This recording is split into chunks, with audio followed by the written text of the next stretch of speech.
to revenge with Lyra. Where's that bitch? I'll rip her hair out. My mother's voice tore through the phone so loudly I had to pull it away from my ear. My name is Naomi Keller, and the strange thing is, I wasn't scared. Not anymore.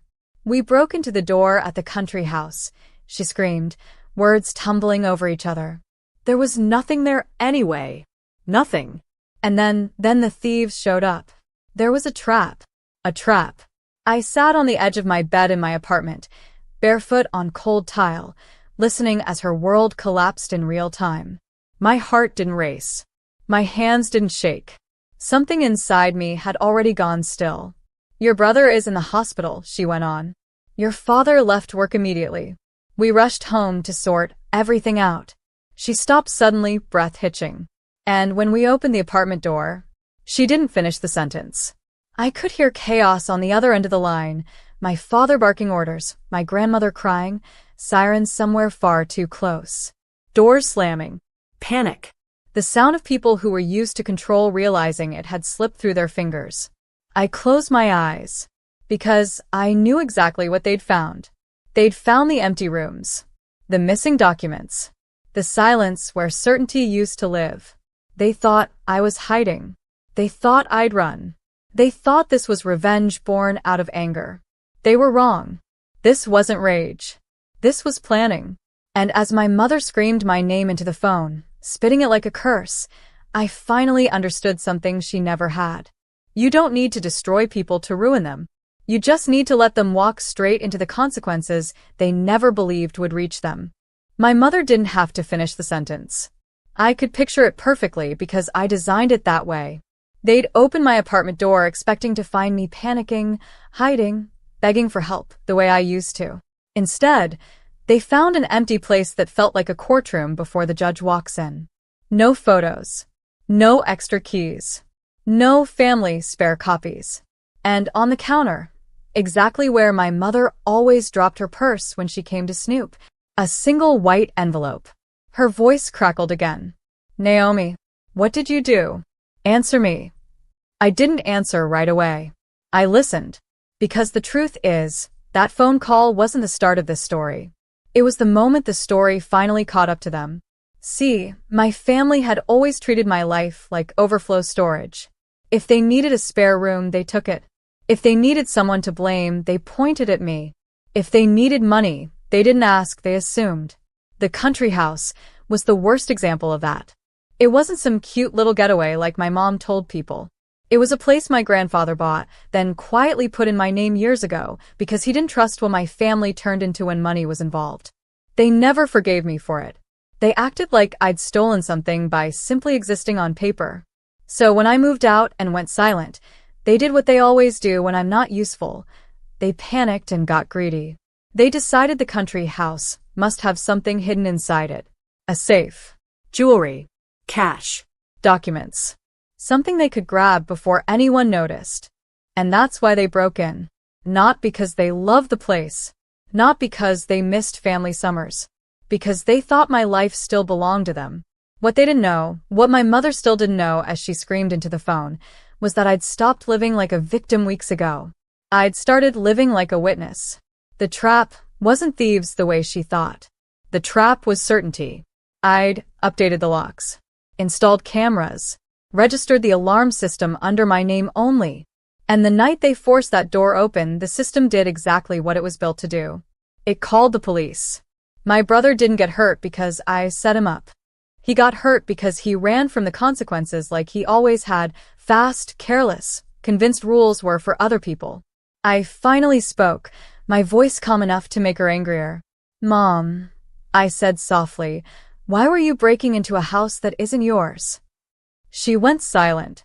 On the other end, I heard my father hiss something under his breath, sharp, panicked, like he just realized the question was a blade. My mother came back louder. Don't twist this. We were checking on property. You're making a sound. Like what? I cut in. Like people who break in for things that don't belong to them? She inhaled hard, then said the real fear out loud. What's in the envelope, Naomi? I looked at my own copy of it, folded neatly in my bag, the ink already dry, the plan already moving. It's not what's in it, I said. It's who it's for. And somewhere behind her, I heard a different voice, calm, professional, speaking inside my apartment. A voice that didn't belong to my family. That's when my mother finally finished her sentence in a whisper, like the words tasted like poison. There are people here. Exactly. Because the moment they opened my apartment door, they didn't find me. They found the truth, waiting. I stayed on the line while they panicked. My mother's breathing came fast and uneven now, nothing like the woman who'd just threatened to rip someone's hair out. In the background, I heard unfamiliar voices, measured, calm, the kind that don't rise to meet chaos. Ma'am, please step away from the counter. That one sentence told me everything. They weren't alone anymore. What is this? My father demanded, his voice suddenly thin. Why are there strangers in our daughter's apartment? Daughter. He only used that word when it served him. I pictured it clearly. The open door, the lights already on, the envelope torn open with shaking hands. The documents laid out neatly, just the way I'd left them. No drama. No note written in anger. Just facts, printed and organized. Weeks earlier, I'd learned something important. People like my family don't fear emotions. They fear paperwork, leases, ownership records, police reports, and the quiet authority of people who know exactly what they're looking at. Naomi, my mother hissed into the phone, trying to pull her voice back under control. You need to explain this right now. I leaned back against the wall and let the silence stretch. I already did. I said finally. You just never listened. I remember the night I decided to stop warning them. My brother had laughed when I asked him not to use my name for deliveries anymore. My mother had waved me off. Family shares things, she'd said. Don't be dramatic. So I stopped talking. Instead, I changed passwords, updated records, filed reports I'd been putting off for years because I didn't want to look difficult. I documented every time they used my address, my property, my name. Not revenge. Preparation. Your brother is hurt. My mother snapped, desperation creeping in. How can you be so cold? I closed my eyes.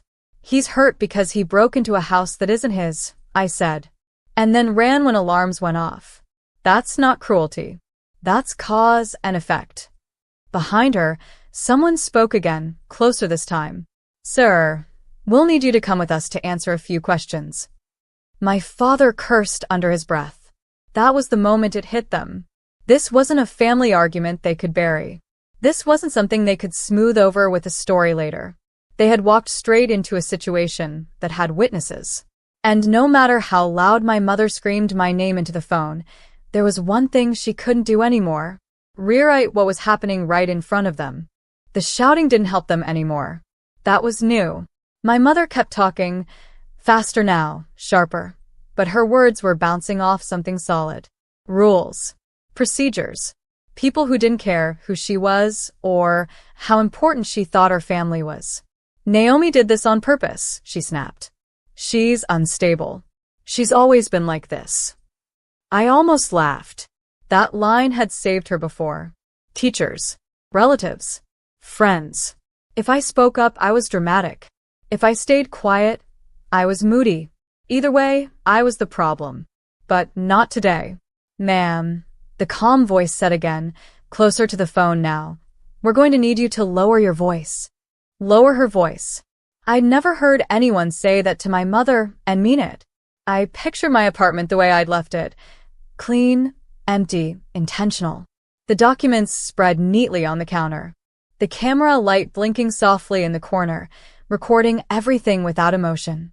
She wasn't being accused because of something I said. She was being questioned because of what she did. Why are there police reports here? My father asked suddenly, panic breaking through his anger. Why is there a timeline? Because I learned something you never expected, I thought. People like you don't prepare for consequences. You prepare excuses. I spoke again, keeping my voice level. You used my address. You used my property. You broke into a house that doesn't belong to you. I wrote it down. I filed it. I waited. For what? My mother demanded. For you to prove me right, I said. There was a pause. A long one. Then a different voice came through the phone, calm and professional. Miss Keller, this is Officer Ramirez. We'd like to ask you a few questions as well, but for now, I need you to know you're not in any trouble. Not in trouble.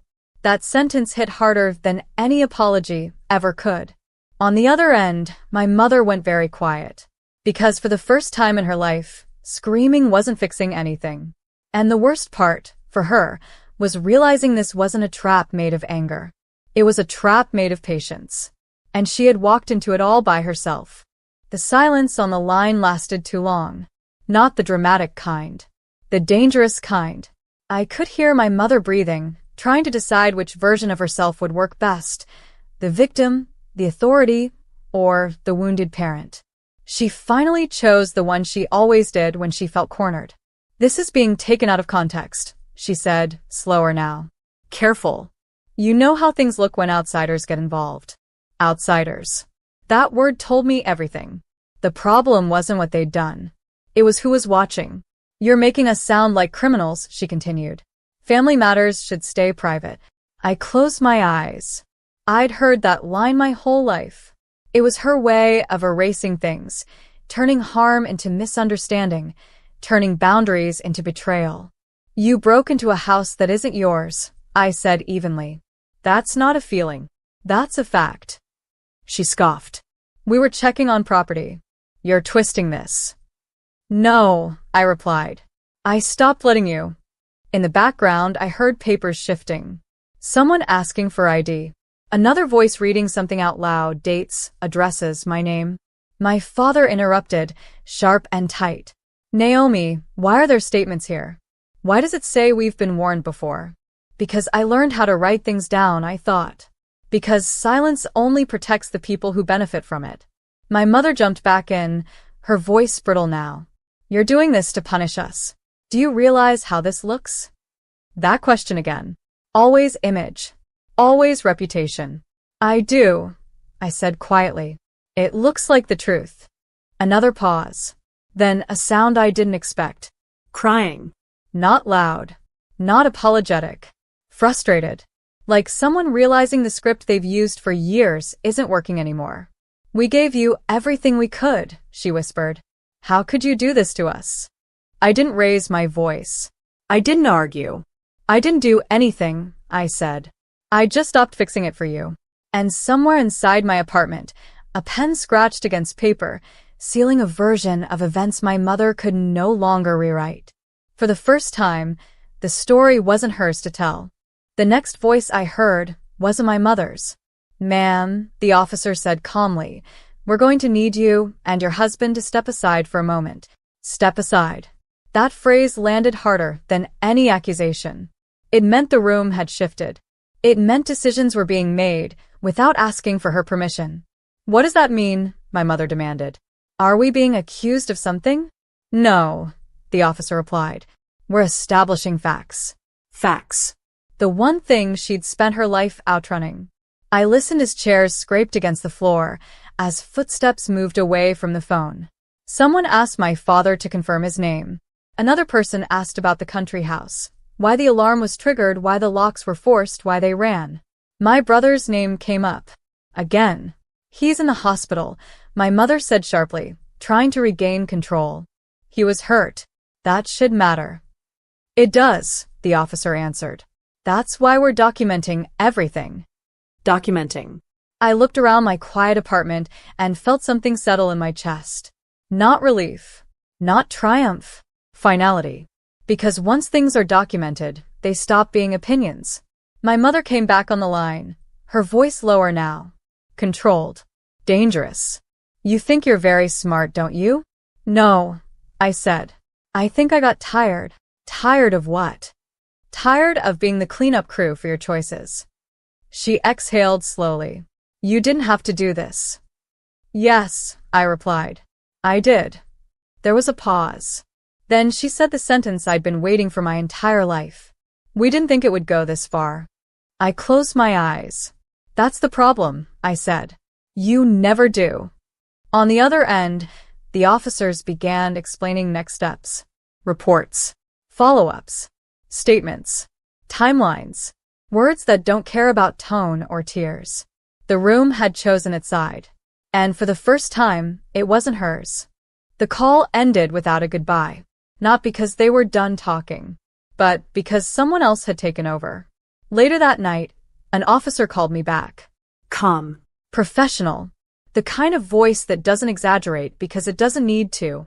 Miss Keller, he said, based on what we've seen tonight, there will be follow-up questions. About the country house. About the use of your address. About previous warnings. Warnings. I sat on the edge of my bed and let that word sink in. They hadn't just crossed a line tonight. They'd crossed it before. Quietly. Repeatedly. Counting on familiarity to protect them. It wouldn't. By morning, messages started coming in, not apologies, not concern, but panic wrapped in politeness. We need to talk. This got misunderstood. You know your brother didn't mean. I didn't reply. Because consequences don't need conversation to work. My brother was discharged with a fractured wrist and a police statement he couldn't joke his way out of. My parents were instructed not to contact me directly until matters were reviewed. And the country house was officially flagged in a way that would make future surprises very uncomfortable. No arrests.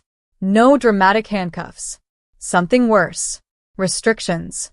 Loss of access. Loss of narrative. Loss of the assumption that they could do whatever they wanted and clean it up later. That afternoon, I sat in my quiet apartment and realized something that made my chest ache in an unexpected way. They weren't angry because I hurt them. They were angry because I stopped protecting them. And now, every step they took had to be careful. Measured. Watched. For people like my family, that's the harshest punishment of all. Weeks passed. Not the dramatic kind. No shouting matches, no surprise visits, no long messages filled with guilt and blame. Just quiet. The kind of quiet that settles in when people realize there's nothing left they can say that won't be written down somewhere. My mother tried once more. A message sent late at night, careful and polished, like a press release. We're still your family. We can fix this. Let's move forward. I stared at the screen for a long time before locking my phone and setting it face down. Because moving forward had always meant one thing in our family, pretending the past never happened. And I was done pretending. The country house stayed closed. The apartment stayed mine. My address stopped appearing on documents that didn't belong to me. The cameras stayed on, not because I was afraid, but because I'd learned something important. Safety isn't about hiding. It's about clarity. I heard through relatives that my mother told a different story now. A quieter one. One where misunderstandings happened, where stress played a role, where no one was really at fault. She didn't scream my name anymore. She didn't threaten. She avoided it. That was how I knew something had changed. People like her don't stop out of remorse. They stop when the ground stops moving beneath them. One evening, I walked through my apartment and noticed how still it felt. No tension in the walls. No sense that someone might barge in and claim ownership over my life. Just space. Mine. I thought about the phone call, the shouting, the panic, the trap they swore I set. The truth was simpler. I didn't build a trap. I built a boundary and they ran into it at full speed. So if you're listening to this and you've ever been told to stay quiet to keep the peace, ask yourself something honestly. Is it really peace? Or just silence that keeps the wrong people comfortable? Because the moment I stopped carrying their chaos, it collapsed.